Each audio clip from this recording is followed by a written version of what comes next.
The concentrated rat poison slid down Princess's throat, even as her abdomen quivered with the 7 lives fighting desperately within her. "Oh, my God, she's pregnant," cried Officer Rick Stanton, dropping his radio unit onto the dusty earth. The acrid smell of the toxic chemical mixed with the angry man's sweat, filling the air around the Labrador's dilated pupils. Yet a defiant flicker of life, a miracle candid courage, refused to be extinguished in her eyes. What was about to unfold in that neglected backyard would not only change her destiny, but the lives of everyone drawn into this viral dog cruelty rescue story. The relentless, scorching November sun hammered down on the Desert Heights neighborhood on the outskirts of Phoenix, Arizona. The frantic barks had stopped about 15 minutes prior when Mrs. Gloria, 72, pressed her ear against the rickety wooden fence that separated her property from Dale Miller's, a middle-aged man notorious for his explosive temper and drunken rages.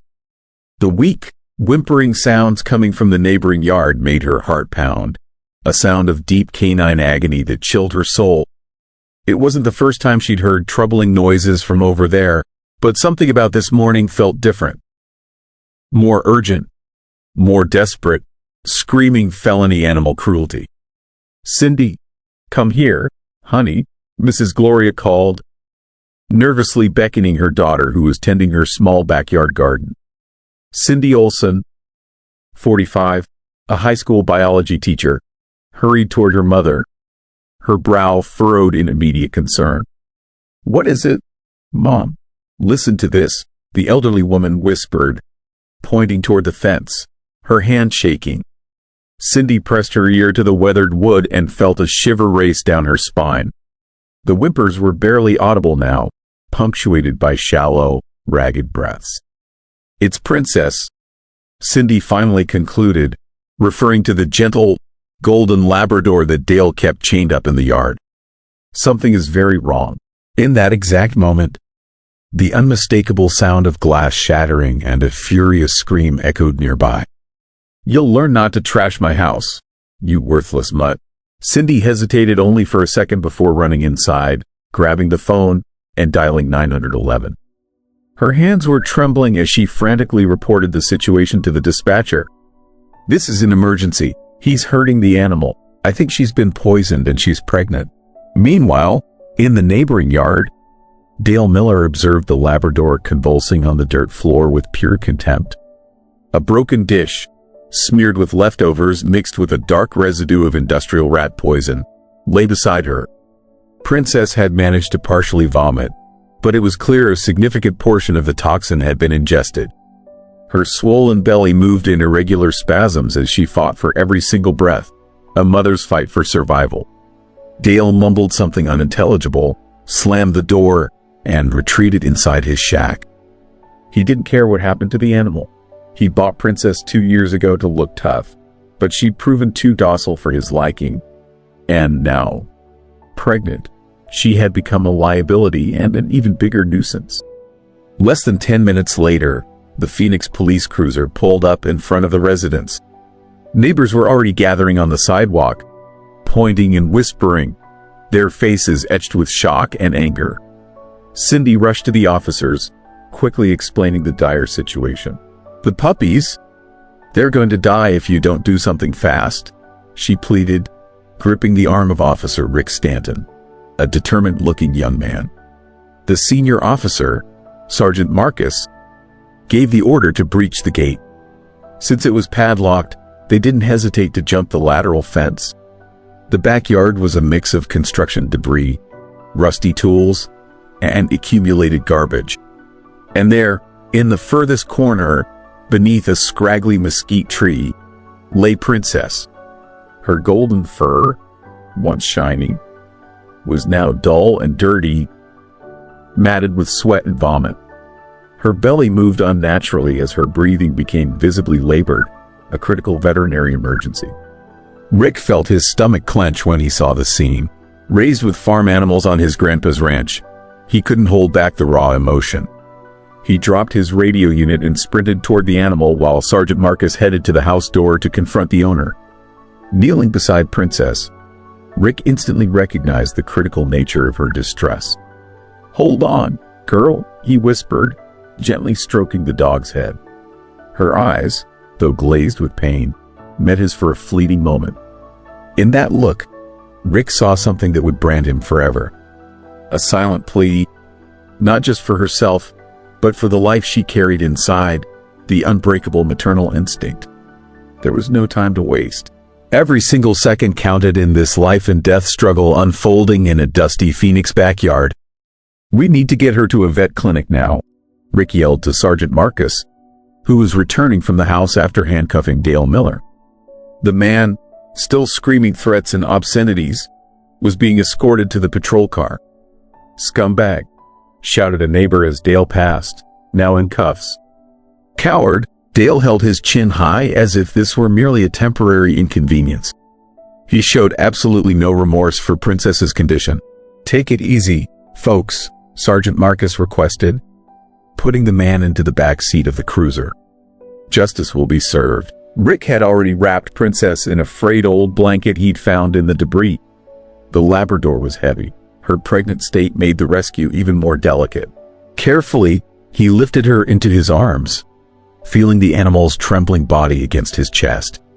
"Sergeant, we can't wait for animal control. I'm taking her in my own cruiser," Rick decided, his voice firm.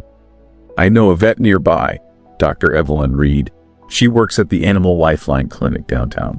The sergeant nodded, acknowledging the urgency of the situation. "Go, I'll handle the arrest and the paperwork." Cindy's eyes were pooled with tears as she looked at Princess. "Can I ride with you? I've known this dog since she was a puppy." Rick agreed with a quick nod. With Princess in his arms, he ran to his personal vehicle, which was parked just a few yards away. Cindy opened the back door and he gently placed the Labrador on the seat. "Stay with her. Try to keep her awake. Talk to her," Rick instructed, starting the engine and activating the siren. "Don't let her fall asleep." The next 8 minutes were the longest of Rick's life. He drove with a feverish intensity, weaving through traffic, cutting corners, blowing through red lights with the siren wailing at full volume. In the back seat, Cindy talked incessantly to Princess, stroking her head, trying to maintain eye contact with the dog. "Stay with us, Princess. Think about your puppies. They need you. Sweet girl, just hold on a little longer." Princess's breathing grew more labored with each passing second.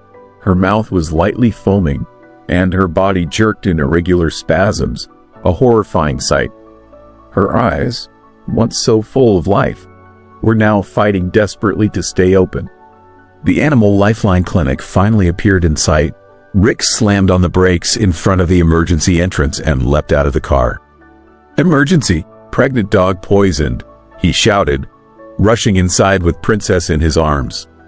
Dr. Evelyn Reed was finishing a consultation when she heard the commotion. Seeing Rick, whom she occasionally worked with on rescue cases, carrying the critically ill Labrador, she immediately called for her team. "Procedure table now," the veterinarian ordered, guiding Rick to the emergency room. "How long since the ingestion of the poison?"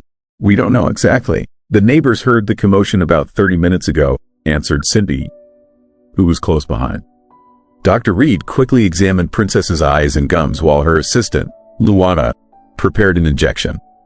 "Rat poison, likely a toxic pesticide," the vet diagnosed grimly. "We'll have to induce vomiting for what's still in her stomach and administer the antidote. The biggest problem is the puppies." Meanwhile, as the scene was unfolding, people were already reacting on social media. Rick spoke briefly on his phone, updating his colleagues on the case, visibly moved by the rapid mobilization already starting online. The medical team worked frantically. Princess was connected to monitors, received IV fluids, and supplemental oxygen. Her belly was a constant source of worry. The puppies were clearly in distress. It was possible to see their irregular movements beneath her fur. "We're going to need an emergency C-section," Dr. Reed decided after a few minutes of stabilization. "It's risky for her in this state, but it's the puppy's only chance for survival." Rick and Cindy were led to the waiting room. The officer, still in uniform, paced back and forth, repeatedly running his hands through his short hair. This had ceased to be just another rescue call for him. Something in Princess's eyes had deeply touched him. I've never seen anything like it, he confessed to Cindy, who sat with her hands clasped as if in prayer. I've been a cop for 6 years. I've seen plenty of bad things, but the way she looked at me, as if she was begging not just for herself, but for all those babies. Cindy understood perfectly. Princess was always special, even mistreated by that monster. She never lost her sweetness. I used to sneak her food when Dale went to work. How could anyone do this to such a defenseless creature? Rick questioned, anger and sorrow mixing in his voice. Time seemed to crawl. 20 minutes turned into 40, then a full hour. The waiting room slowly began to fill up. Other police officers, concerned neighbors, and even a few strangers who had seen the viral rescue video on social media arrived. Finally, Dr. Reed appeared at the surgery room door, still wearing her surgical scrubs. Her face showed exhaustion, but there was something else in her expression, something that made Rick's heart accelerate with hope. We managed to stabilize Princess, Dr. Reed announced, removing her cap as she spoke. The poisoning was severe, but she's a fighter. A collective sigh of relief swept through the waiting room. Rick felt his shoulders drop slightly, as if an invisible, immense weight had been partially lifted. And the puppies? Cindy asked, getting up from her chair. The veterinarian's expression subtly changed. We performed the emergency C-section. There were 7 puppies, just as we suspected. She paused, choosing her words carefully. We were able to retrieve 5 of them alive, but they are extremely weak. The poison affected the oxygen supply through the placenta. And the other 2? Rick questioned, already fearing the answer. Sadly, they didn't make it, Dr. Reed replied with regret. They were stillborn. Cindy covered her mouth with her hands, stifling a sob. Rick put an arm around her shoulders, offering comfort while wrestling with his own powerful emotions. The 5 survivors are in the neonatal incubator, the veterinarian continued. The next 24 hours will be absolutely critical for both them and Princess. She lost a lot of blood in the surgery, and her system is battling the toxins. In the recovery room, Princess lay on a padded gurney, connected to various monitors and an IV line. Her breathing, though still heavy, was more regular. Her eyes remained closed, but occasionally her paws twitched as if she were dreaming. Next to her, in a small, heated incubator, 5 tiny lab puppies fought for their lives. They were so small they fit in the palm of a hand, their fur still damp, eyes closed, with almost imperceptible movements of their minute chests. Normally, after a C-section, the puppies would be with their mother for immediate nursing, explained Luana, the veterinary assistant, while monitoring the puppies' vitals. But in this case, Princess isn't in a condition to care for them yet. And how will they eat? Rick asked, watching the tiny creatures with a mix of fascination and deep concern. We have a special newborn puppy formula, Luana replied, showing a small bottle and a dropper. We'll feed them with a dropper every 2 hours. It's intensive care. The case quickly spread like wildfire. The story of Princess and her puppies began circulating on social media and local news, becoming a trending topic in animal rescue. The sheer cruelty of poisoning a pregnant dog moved the entire city, and soon volunteers began showing up at the clinic offering help. Meanwhile, at the precinct, Dale Miller faced the legal consequences of his actions. Sergeant Marcus had filed the case as a felony for aggravated animal cruelty, exacerbated by the dog's pregnancy. The duty prosecutor, Mr. Ramirez, ordered the maintenance of the arrest. The law is clear, Mr. Miller, the prosecutor explained, as the man still expressed indignation over his detention. Felony animal cruelty carries a potential sentence of up to 5 years in prison. And in your case, with the aggravating circumstances, it's just a dog, Dale interrupted, slamming his hand on the table. My property. I can do what I want. No, sir, you cannot, the prosecutor responded firmly. Animals are not property. They are sentient beings protected by law. And furthermore, you have prior history of disturbing the peace and threatening neighbors.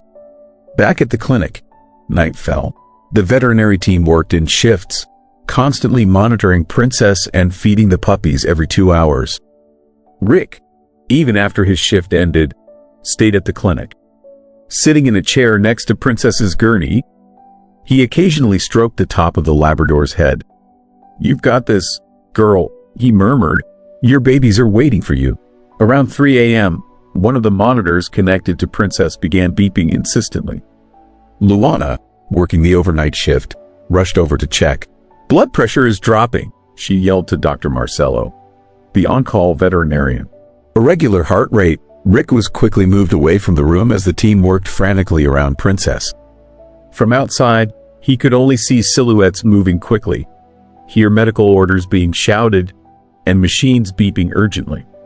After 20 minutes that felt like an eternity, Dr. Marcello emerged from the room, his face grim. "What happened?" Rick asked, fearing the worst. "We had a complication. Her system is reacting to the stress of the surgery and the residual effects of the poison," the veterinarian explained. "We managed to stabilize her for now, but," he hesitated, "we need to be realistic. The next few hours will be decisive. There's a real possibility she won't make it." The words hit Rick like a punch to the gut. In just a few hours, this dog he hadn't known until yesterday had become too important to him. The idea of losing her was unbearable. And if she doesn't survive? What about the puppies? His voice was barely a whisper. "We'll do everything we can to save them, but they are very small.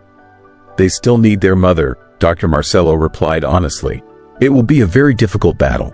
In that quiet, dark hour, while the city slept, 6 fragile lives hung by a thread at the Animal Lifeline Clinic. And Rick Stanton, sitting in the hallway with his head in his hands, did something he hadn't done in a long time. He prayed. The dawn brought a faint, golden light through the clinic windows.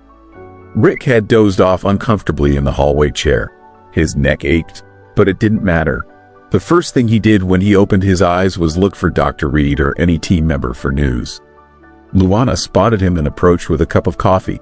"Thought you might need this," she offered with a tired smile. "How is she?" Rick asked, gratefully accepting the coffee. "Stable for now," the assistant replied. "She had another episode during the night, but we managed to reverse it. Dr. Reed arrived an hour ago and is currently assessing her and the puppies." As if summoned by the mention of her name, Dr. Reed walked out of the treatment room at that moment. Unlike the night before, there was a faint smile on her face. "Good morning, Rick. Didn't expect to find you here still." "I couldn't leave," he admitted, standing up. "How is everyone?" "Princess is responding a little better this morning," the vet informed him. "She's still not out of the woods, but her vitals have slightly improved. As for the puppies, we lost one during the night." Rick felt a sharp pang in his chest. "No, unfortunately. Yes, it was the smallest one. It was already very weak at birth," Dr. Reed explained with regret. "But the other 4 are surprisingly resilient. They're feeding well on the formula." The clinic began to stir with the arrival of the morning shift staff. Among them was Patty, a young vet tech with bright eyes and a determined expression. "Doctor, I saw the posts about Princess on social media," she said, approaching immediately. "Is there any way I can help more directly? I can stay after my shift to care for the puppies." "That would be great, Patty," Dr. Reed responded. "In fact, we need to organize a volunteer schedule. The puppy feedings need to happen every 2 hours, without fail." It was then that Rick had an idea. "Doctor, can I use my networks to organize this? I'm sure a lot of people will want to help." "Of course," the vet agreed. "And we need donations too. Princess's treatment will be long and expensive, not to mention the special care for the tiny miracle puppies." Rick didn't waste any time. Using his cell phone, he recorded a brief video inside the clinic, explaining the situation and asking for volunteers and donations. He posted it on his social media and neighborhood community groups, igniting a massive crowdfunding campaign for Princess. The response was immediate and overwhelming. In just 2 hours, the post had been shared over 1,000 times. People from all over the city mobilized, offering help, money, and time.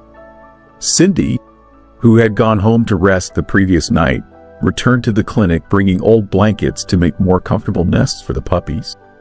"My God, this is incredible," she exclaimed, seeing the activity in the clinic's reception area. Dozens of people arrived with donations, asking how they could pitch in. The clinic team quickly organized a system. A volunteer list was created for the puppy feedings, divided into 6-hour shifts. Monetary donations were logged by Patty, who had taken charge of coordinating the campaign. Items like blankets, towels, specialized food, and medications were cataloged and stored. Around 2 p.m., a local TV news crew arrived at the clinic. Princess's story had hit traditional media. "We are here at the Animal Lifeline Clinic, where a wave of solidarity has formed around Princess, a Labrador who was cruelly poisoned while pregnant by her own owner," narrated the reporter as the camera showed the bustling reception area. The dramatic rescue by police officer Rick Stanton has mobilized the entire city. Rick, reluctant, agreed to a quick interview. "I didn't do anything extraordinary," he said, visibly uncomfortable with the attention. Anyone with a shred of decency would do the same. What matters now is that Princess and her puppies survive. The report aired on the evening news and amplified the mobilization even further. The hashtag Stand With Princess became a local trending topic. Businesses began contacting the clinic, offering sponsorships and donations. Meanwhile, oblivious to all the commotion she had caused, Princess continued her battle for survival. In the early evening, a significant moment occurred. She opened her eyes for the first time since the surgery. Dr. Marcello was checking her vitals when he noticed the movement. The Labrador's brown eyes, though still cloudy, briefly focused on the veterinarian's face. "Hello, warrior," he said softly, stroking her neck. "Welcome back." Princess tried to lift her head but was too weak. Still, her tail moved slightly, a minuscule wag, a signal of life and hope. When Rick, who had left for a quick lunch, returned to the clinic and heard the news, he felt tears well up in his eyes. "Can I see her?" he asked, almost pleading. Dr. Marcello nodded, guiding him to Princess's recovery room. "Only for a few minutes. She's still very fragile." Rick entered silently. Princess lay on her side, her belly visibly smaller after the C-section, still connected to various monitoring devices. When he approached, the Labrador's eyes opened again, as if she recognized his presence. "Hey, Princess," Rick whispered, kneeling beside the gurney. "You're doing great, girl. The whole city is rooting for you." The dog's muzzle moved slightly toward Rick's hand. It was a small gesture, but loaded with profound meaning. In that moment, a silent connection formed between the man and the animal. An unspoken promise that no matter what happened, he would be there for her. The following morning, the third day since the rescue, Dr. Reed walked into the clinic break room, where Rick, who had slept there again, was having coffee with Patty and a few volunteers. "Good morning, everyone," she greeted, and something in her tone made everyone pay immediate attention. "I have some news. Did something happen with Princess?" Rick asked, putting his cup on the table. "Actually, yes," the vet replied, and then smiled. "She's asking for her puppies." A murmur of astonishment and joy swept through the room. Princess had spent the last 48 hours in critical condition, barely able to remain conscious for more than a few minutes at a time. She started whimpering in that specific way mother dogs do when they're looking for their babies, Dr. Reed explained, noting that Princess had managed to sit up for a few moments. "Her blood work has improved significantly since yesterday." That's unbelievable," Rick stammered, feeling a lump in his throat. "We are considering allowing their first meeting," the veterinarian continued. "It's risky, as she's still weak, but the maternal instinct can be a powerful stimulant for her recovery." The news energized everyone in the room. The volunteers, many of whom had spent long hours feeding the tiny labs with a dropper, exchanged looks of hope. Patty was practically jumping with excitement. "Let's get everything ready," she declared, taking charge. "We need a calm environment, temperature controlled, a comfortable surface." While the team prepared the room for the reunion, Rick went to the area where the 4 surviving puppies were being kept. They had grown minimally over the last few days. They were still minuscule, but their bodies were less frail, and they were already emitting tiny squeaks when they were hungry. "You guys are going to meet your mommy today," he murmured, watching them with a smile. "She's the toughest dog I've ever met." Patty joined him, carrying a box lined with soft blankets. "We'll put them in here for transport." Dr. Reed is already getting Princess ready. In a specially prepared room, with controlled temperature and soft lighting, Princess had been carefully moved to a mattress on the floor, still connected to the IV drip. She was visibly more alert than in previous days. Her eyes followed the movements of the medical team, and occasionally, she tried to lift her head, only to be gently restrained by Dr. Reed. "Easy, Mama," the veterinarian said softly. "Your babies are coming soon." When Patty entered carrying the box with the puppies, Princess immediately turned her head toward them. Her body attempted to move, but she was still too weak. "Slowly, very carefully," Dr. Reed instructed. "Place them close to her, but not directly against her body yet.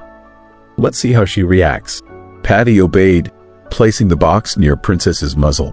The Labrador immediately began to sniff, her nostrils rapidly moving. A low, almost whimpering sound escaped her throat. One of the puppies, the male with a tiny white spot on his chest, emitted a sharp squeak in response to the mother's sound. It was as if a switch had been flipped. Princess began to lick the air, desperately trying to reach them.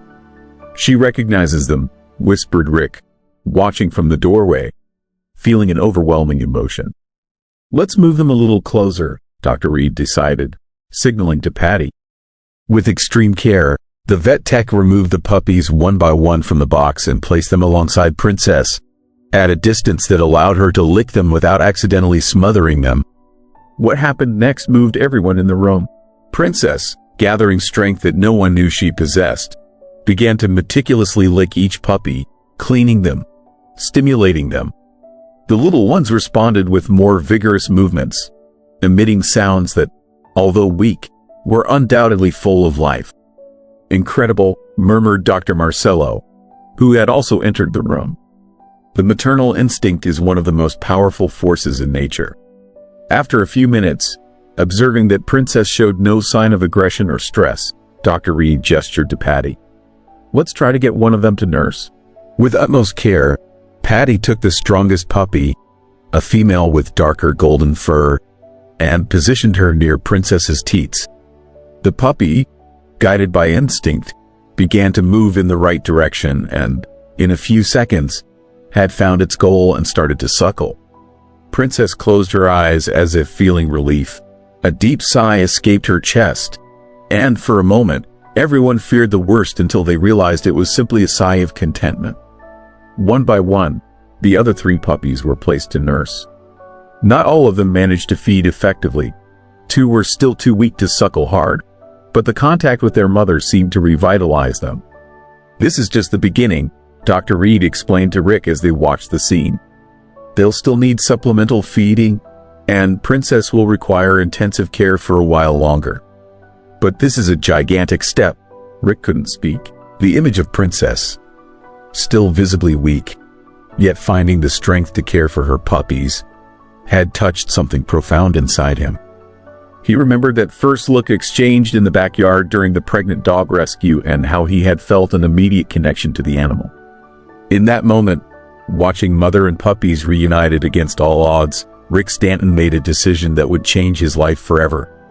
2 months passed since the dramatic rescue of Princess. Winter was giving its first hints in Phoenix, with cooler mornings and intense blue skies. At the Stanton family home in the North Valley neighborhood, life had found a new normal, one that included a golden Labrador, completely recovered and full of energy. Rick watched from the porch as Princess ran around the backyard, chasing a tennis ball thrown by his daughter, Alice, 9 years old.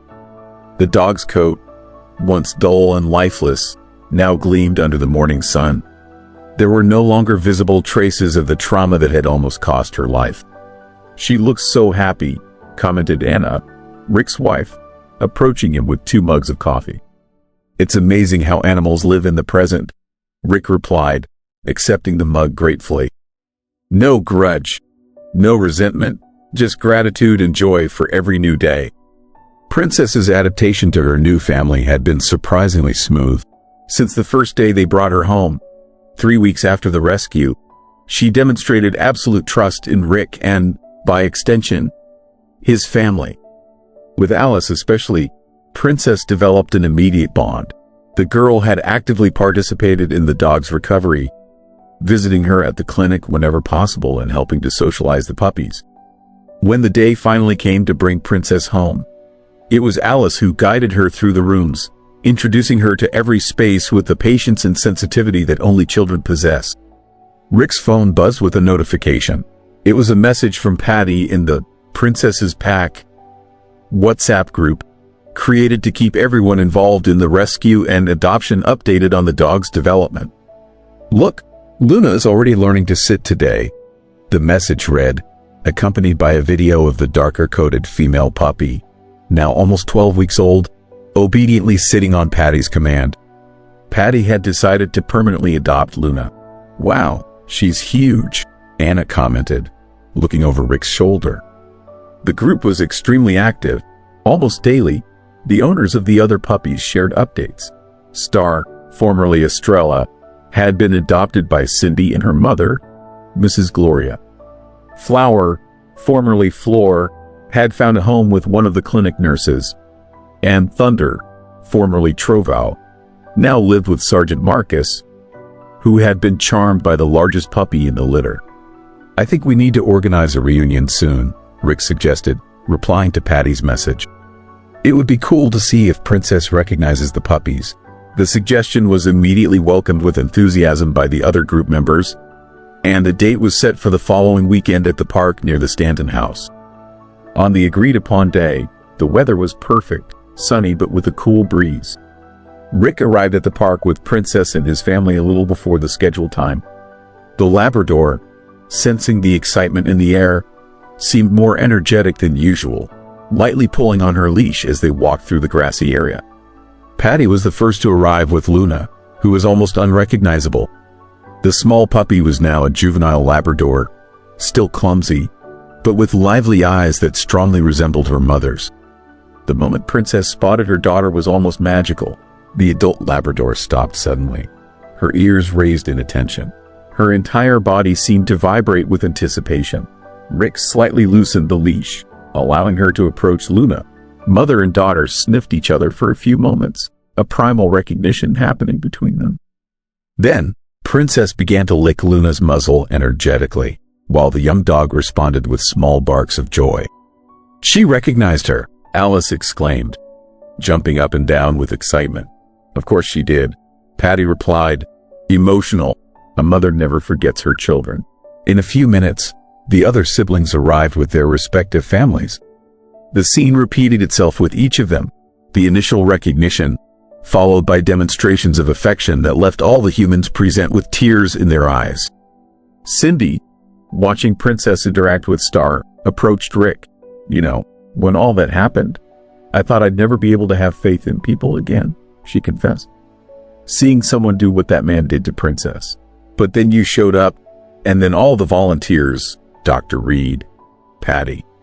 Sometimes you have to witness the worst of humanity to see the best of it," Rick replied, watching the children play with the dogs. "For every person capable of cruelty, there are dozens willing to help and care."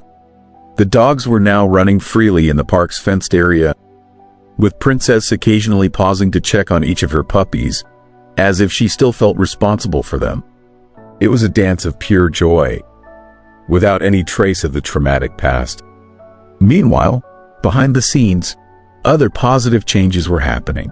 Inspired by Princess's case, the Phoenix City Council had recently approved stricter legislation against animal cruelty, including the creation of a specialized animal crimes task force.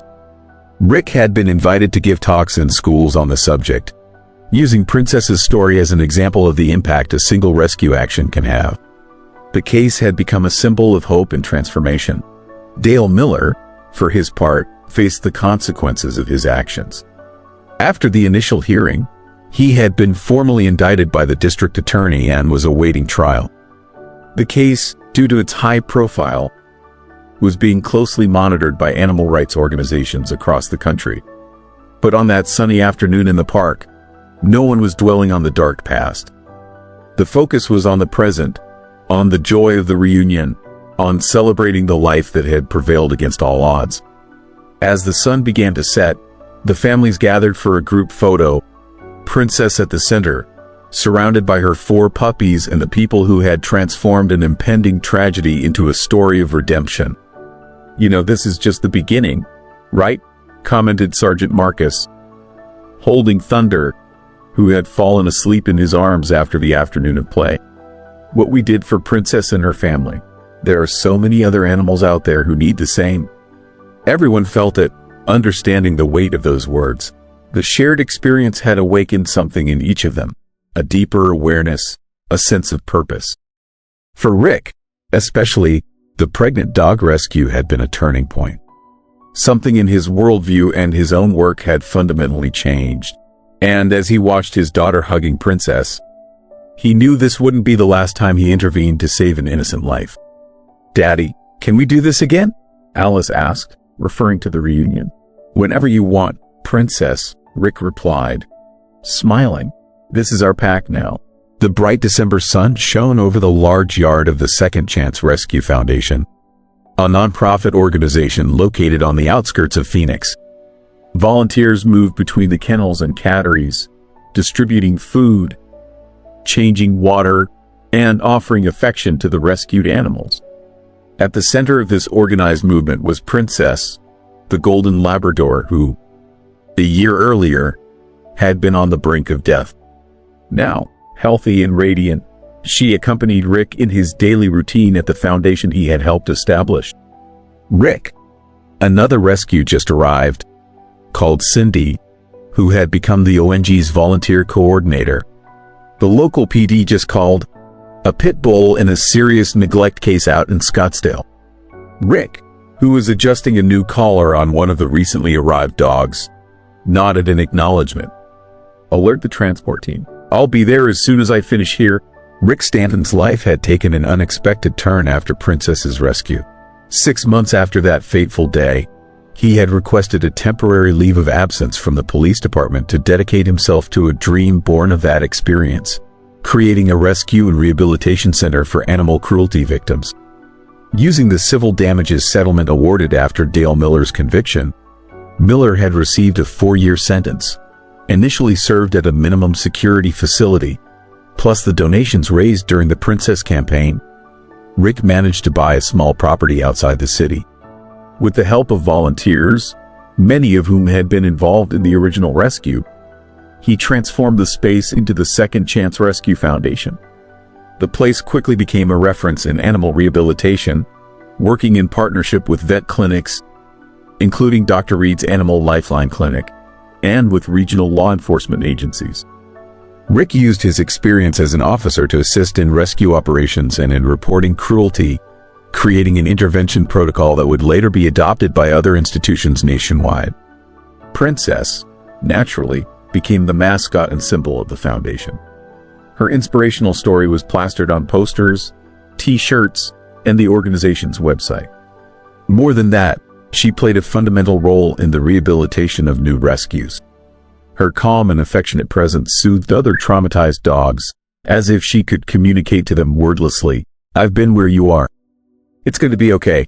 On this specific morning, 1 year after her rescue, the foundation was preparing for a special event, a graduation ceremony, for the dogs who had completed the rehabilitation program and were ready for adoption, coinciding with the celebration of Princess's rescue anniversary. "Daddy, has the cake arrived yet?"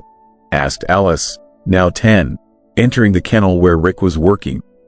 The girl had embraced her father's project with enthusiasm, becoming a mini volunteer who spent every weekend at the foundation. "Your mother is bringing it, sweetheart," he replied, smiling at how much his daughter had grown in the last year, not just physically but in maturity and compassion. Anna, who initially had reservations about her husband's radical career change, ended up becoming one of the project's biggest supporters, contributing her administrative skills to organize the foundation's paperwork. As the day progressed, the space began to fill with visitors, families interested in adoption, ONG supporters, local media representatives, and, To Princess's special delight, her 4 puppies with their respective families, Luna, Star, Flower, and Thunder, now young adult dogs, had grown into the unofficial ambassadors for the cause. Each adoptive family had, in some way, become part of the movement initiated by Princess's rescue. Patty had started a blog about Luna, documenting her growth and helping to promote responsible pet adoption. Thunder accompanied Sergeant Marcus on visits to schools, participating in educational programs about animal welfare. Around 3 p.m., everyone gathered on the spacious lawn for the ceremony. A small stage had been set up, decorated with colorful banners and photos of the graduates. 15 dogs and 8 cats who had been rescued from critical situations were now ready to find permanent homes. Rick climbed onto the stage with Princess naturally by his side. The Labrador, seeming to sense the importance of the moment, sat with dignity, observing the crowd with her expressive eyes. "Good afternoon, everyone," Rick began, his voice filled with emotion. "Today we celebrate not only the anniversary of this amazing lady's rescue." Gentle laughter rippled through the audience, but also the incredible journey of all these animals who have overcome profound trauma and are ready for a new life. As Rick spoke, images were projected onto a screen behind him. The animals when they were first rescued, many in deplorable conditions, and then healthy and recovered. "Exactly 1 year ago, I didn't know my life was about to change forever," he continued. "It was just another day on the job, another call, but when I looked into Princess's eyes, something happened, something I can't fully explain in words." The audience was silent now, absorbing every word. Many of those present had been personally touched by Princess's story, having followed her recovery from the very beginning. "What I learned from Princess and every animal we've rescued since is that the capacity for recovery, for forgiveness, for loving again, even after the worst betrayal, is something we humans should strive to learn."